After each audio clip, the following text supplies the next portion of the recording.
Hi, welcome to the small shed. Today we're getting on with the bus bunk. See you in a minute.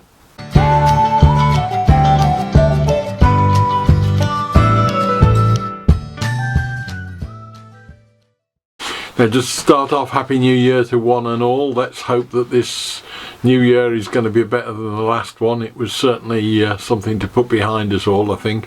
Hope everybody's got through Christmas alright and is in good health and temper. It's been an odd Christmas for us in that we spent most of the day on Zoom with grandchildren and son up in Leeds, so it was all a bit weird. Not what we wanted, but thanks to technology it has been an awful lot better than it could have been. I'm going to start doing some work on the bus bunk today, and really essentially basically talking about and showing what I'm doing with most of the edge detailing on all the panels. In the past I've tended to just saw timber and use jigsaws, circular saws, that type of thing. On this build I've actually used the router far more than I've used it on anything before, both to copy one panel into another to make templates and reuse once cut out one to make another, and also to get a finish on the edge that is straight and true, because a lot of the cuts are not things that you could use a circular saw or a panel saw on.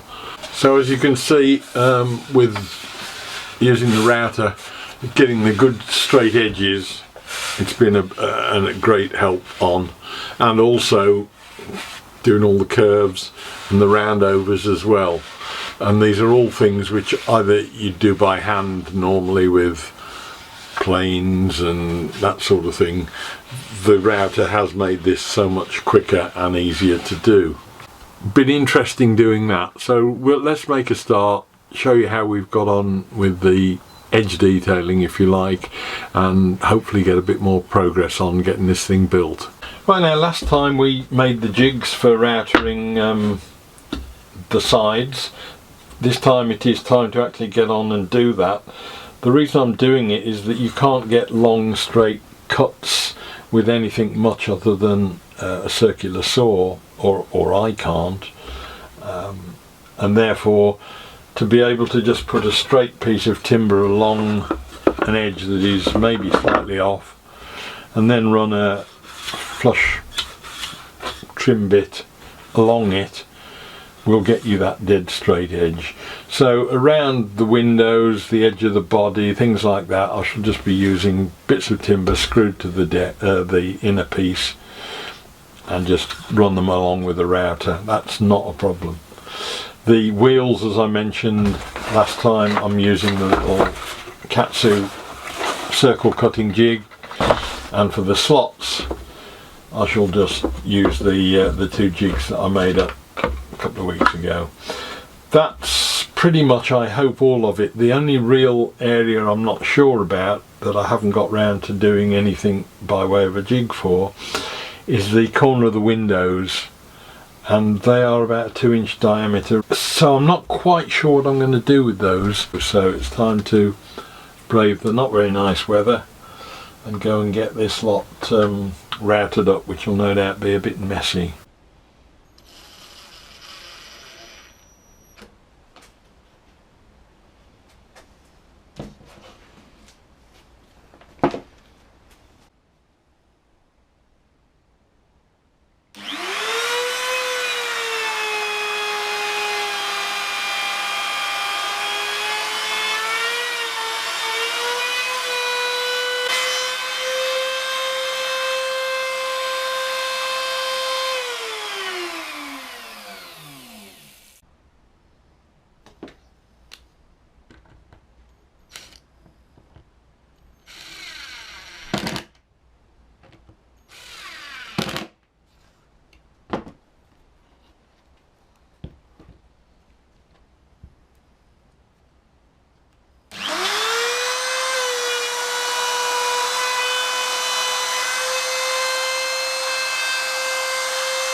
Right, time for a bit of ghetto engineering, I'm afraid. We're struggling a bit with sanding the corners, so I'm going to try and hack something together to help.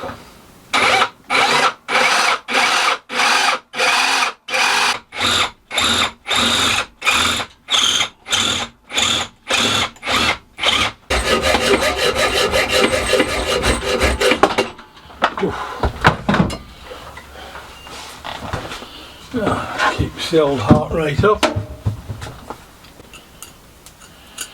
One washer.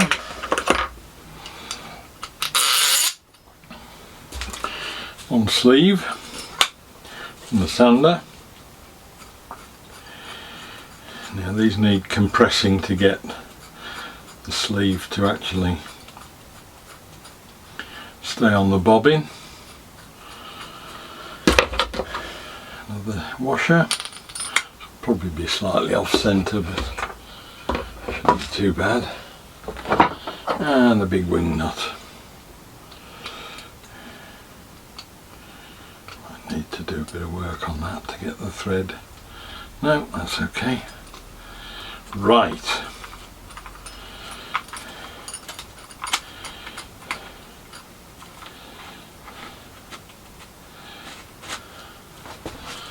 Tighten that up. That'll compress the sleeve. Makes it swell. Compress the centre, sorry, makes it swell. So the sleeve gets held on. And then with any luck,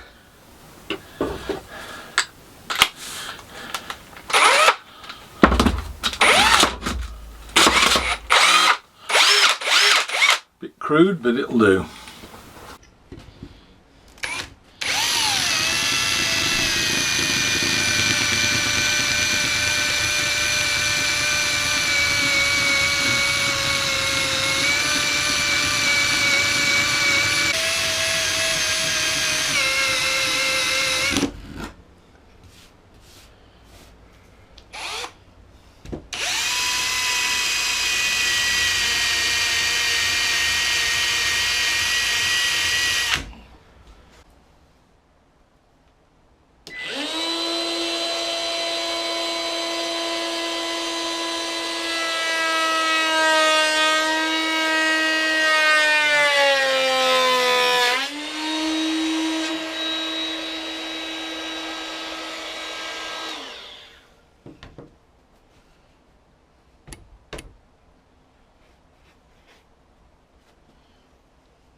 Right, well, I hope that was of interest.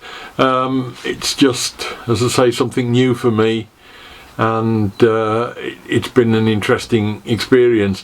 It's also been interesting that I've been using both the little Katsu and the small Ryobi 1 router more than anything. I haven't been using big routers on this, and yet they've both been quite happy to deal with 18mm MDF without any great hiccups.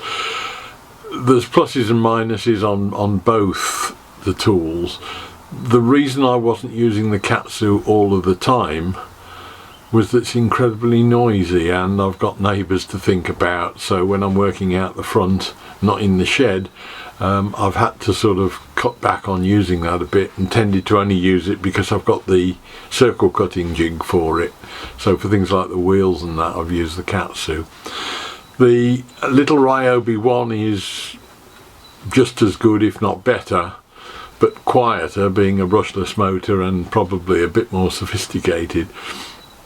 The only problem with that is that it's incredibly heavy on batteries, so you need to have 2 or 3 batteries charged up ready. I've been finding that it's not taking that long to flatten 2 amp hour batteries. So swings and roundabouts, and it's interesting just to see how the different tools have performed. I hope that was of interest, and I'll look forward to doing something different next week. We'll see you then. Bye.